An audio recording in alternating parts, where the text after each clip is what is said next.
to get to, and I think I do accomplish once in a while. But it really did make it happen, and it was visual and documented. So I think that's a very unique thing about our collaboration.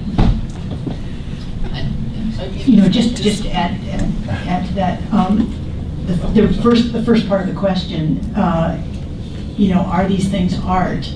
Are these films art? I think if you didn't think so, you know, you shouldn't be making films. I mean, you know, whether it's a 1-minute one or a feature, you know, it is a piece. You know, you hope it's a piece of art. It may be a crummy one, but it's certainly a point of view. You know, that you're trying to make something. Yeah. So, and if the subject were treating you as like a subordinate, I say they're a lousy subject. You know, that means that, you know, they're defended. You know, you're never going to get anything out of them. You know, they're just that's a bad subject. So in some sense, you know, you need somebody who is open to whatever you're doing when you walk in, you know, with a camera. So in my case, of course, the challenge was since the artists are no longer around, was to handle the work respectfully, but the nature of appropriation is that you recontextualize the work and leave your mark on it by giving it a whole new meaning and a whole new way of looking at it.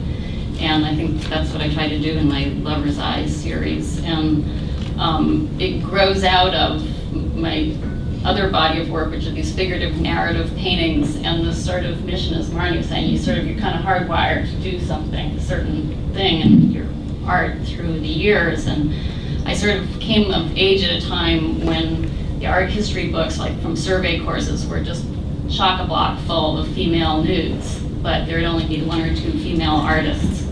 And that really weighed on me, and I think it's, you know, it seems like very 70s kind of thing, but it's still kind of my mission to take women's bodies back from art history and portray them from a woman's perspective, and that gaze, that female gaze from a woman's perspective. So that's sort of how I make that art my art, I guess. Bravo. Bravo. There's one question back there from the director of... yeah, this is actually just a comment. Nancy Cates, I made the film about Susan Sontag, and so I'm not part of this discussion, but you know, the question is so pertinent to our film as well. And you know, my first flippant answer is like, make a film about somebody who's dead, so they can't argue with you. but also, you know, there's painting in the film. There, you know, I commissioned another filmmaker to make sequences.